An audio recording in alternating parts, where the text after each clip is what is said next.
चलो आगे से लगा दो, फिर कहो इधर को ला, इधर को ला।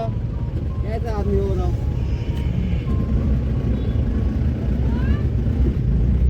इतना भी रॉन्ग मत आओ ना, दूसरे को परेशानी ना हो। তাড়াতাড়ি হয়ে গেল আমাদের। এখানে ভাবছিলাম অনেক টাইম লাগবে। লাগালেই লাগতো। অ্যাকচুয়ালি লাইন আমরা দূর থেকে দেখছিলাম, মনে হচ্ছিল অনেক, মানে দুটো লাইন করেছে তো মনে হচ্ছে যেন সেই গিজি গিজি। অ্যাকচুয়ালি ভালো সিস্টেম, সিস্টেমটা খুব ভালো করেছে।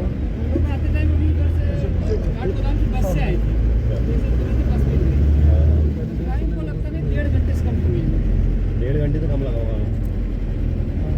रोड खाली रहती है ना सुबह के टाइम में। अभी होता तो अभी तो तुम्हें 2.5 घंटा लग जाता। हाँ।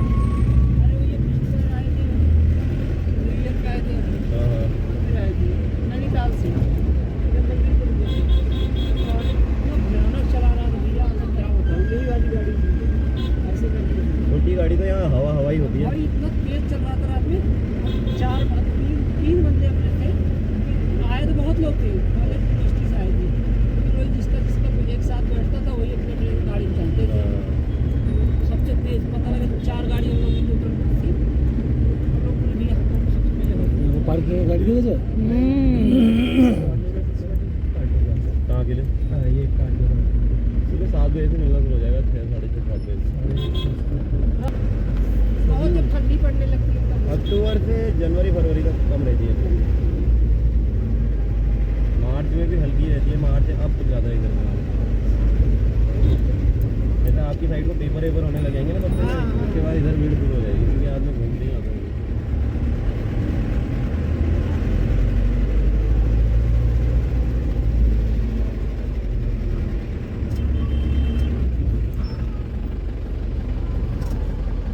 मैंने पढ़ा तो गाड़ी हैं?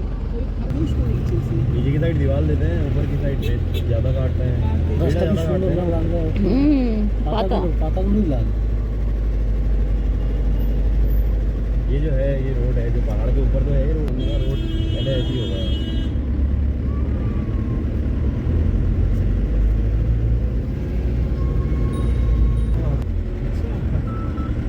हाँ भैया, मेरी कैसी निकल जाएंगे। काम हो गया जाम। अरे आगे बढ़ गए।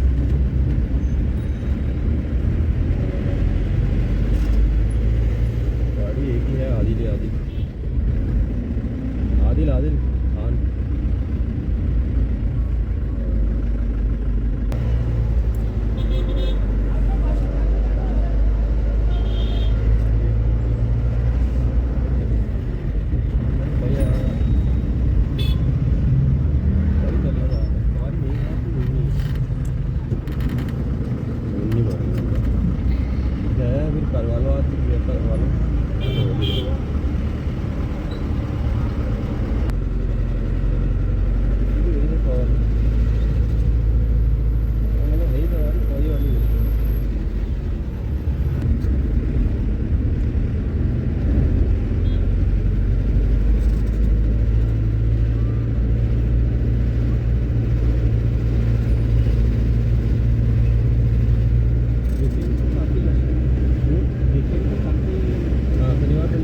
এটাই হচ্ছে ভবানী।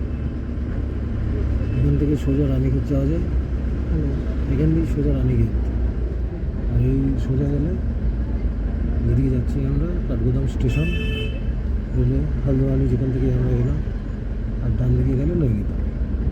এটা একটা জাংশন।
কাঠগোদাম রেলওয়ে স্টেশন, ওইখানে বাস স্ট্যান্ড, ওইটা মেন রাস্তা, ওখান থেকে এই ঢুকে গিয়ে এই রেলওয়ে স্টেশনে গিয়ে আমাদের এখানে রুম বুকিং আছে, railway retiring room, dormitory. Actually একটু রেস্ট নেওয়ার জন্য, যাতে একটু ফ্রেশ যদি হতে হয় স্টেশনে বসে থাকার থেকে। আমাদের রাতে 8:30টায় ট্রেন, সকালে কেচিধাম গিয়ে ঘুরে আমরা চলে এসেছি। টাইমটা অনেকটা হাতে আছে, ঘোরা যেত আরও জায়গায়, কিন্তু সে আর শরীরটা ভালো না, সে আর পারছি না। একভাবে টানা 13-14 দিন হয়ে গেল আমরা ঘুরছি, এই জন্য একটু প্রবলেম হচ্ছে ওদের। আমার তবু অভ্যাস আছে, আমি তো 2-3 মাস পর সাউথ ইন্ডিয়া যাই, গিয়ে 7-8 দিন 10 দিন বাইরে থাকা, কিন্তু ওদের তো একদমই বাড়ির থেকে বেরোনো হয় না। এখান থেকে রানীক্ষেত এক্সপ্রেসে আমাদের 2nd ক্লাসের টিকিট কাটা আছে দিল্লি যাওয়ার। 8:30টায় ছাড়বে, ভোরবেলা 4টেয় উঠবে। স্টেশন ম্যানেজারকার রুমে স্টেশন মাস্টার কাছে জিজ্ঞেস করলাম যে এখানে IRCTC রিটায়ারিং রুম, বললো এই সোজা গেলে টিটির রুম আছে, টিটির রুম থেকে কথা বলে নিতে।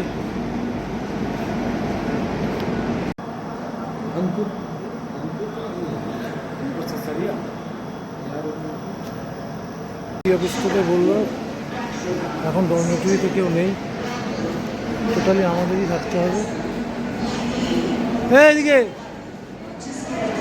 এই ওপর দিয়ে এইদিকে যেতে বললো, এই প্ল্যাটফর্ম থেকে বেরোতেই বাঁ হাতে সিঁড়ি পাওয়া যাবে, ওই সিঁড়ি দিয়ে ওপরে উঠে রিটায়ারিং রুম এই যেখানে লেখা রয়েছে ওপরে গিয়ে এই উঠে এসে এই যে প্ল্যাটফর্ম, এইখানে বিশ্রাম রুম নাম্বার 1 প্রথমে,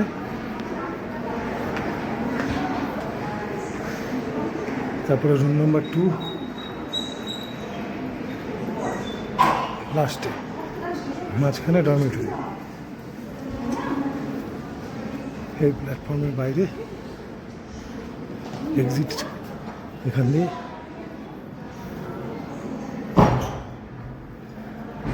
কাঠগোদাম রেলওয়ে স্টেশন, সুন্দর লোকেশন।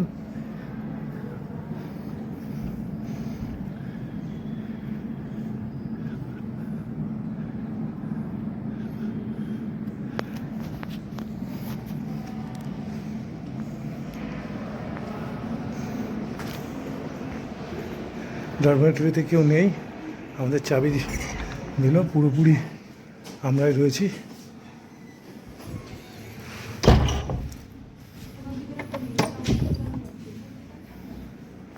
সুন্দর বসার ব্যবস্থা, এটা কমন প্লেস, এখানে জামা কাপড় মেলার জন্য জায়গা আছে। এদিকে দুটো স্নানের জায়গা, দুটোতেই গিজার রয়েছে। এদিকে দুটো টয়লেট, এই যে রেলওয়ে প্ল্যাটফর্ম।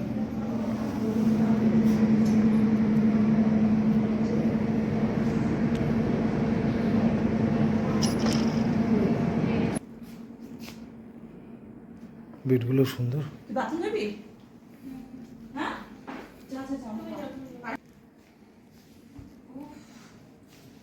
এসিটা নেই। ওই সিঁড়ি দিয়ে উঠে ওইদিকে তো আমাদের রিটায়ারিং রুম, আর এখানে দেখছি এই যে सेलेस मटियानी स्टेशन हिंदी पुस्तकालय एंड बचनालय केवल सदस्यों के लिए ताला देওয়া রয়েছে।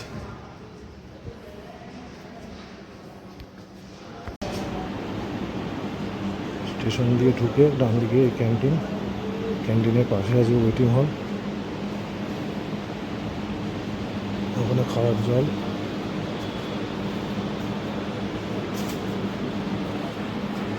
এটা হচ্ছে ওয়েটিং হল।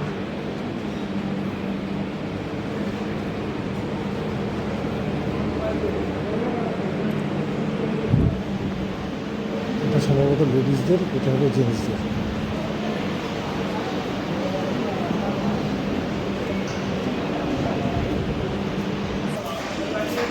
এই বাদিকে এক্সিট ঢুকেই একটা সুন্দর জিনিস, অ্যাম্বিয়েন্স ভালো, সেটা হলো এইটা।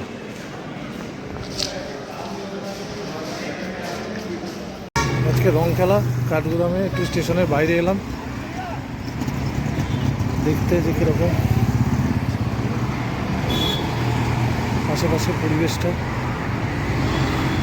সে আইসক্রিমের কথা বলছিল, কিন্তু এখান থেকে তো নিয়ে যেতে গেলে ভুলে যাবে।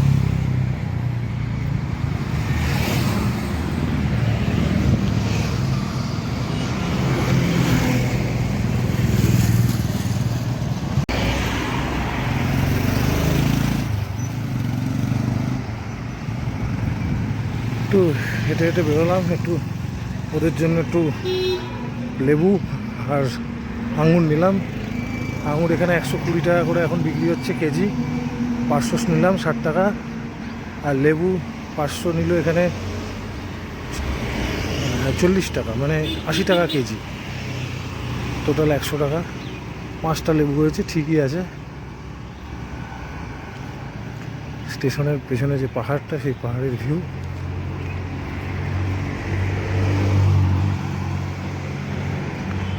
এখান দিয়েও স্টেশনে ঢোকা যায় সম্ভবত, একবার ট্রাই করে দেখি। এই যে আমার এখন খাওয়া দাওয়া কমপ্লিট, স্নান টান করে মা বাবা খেতে বসেছে।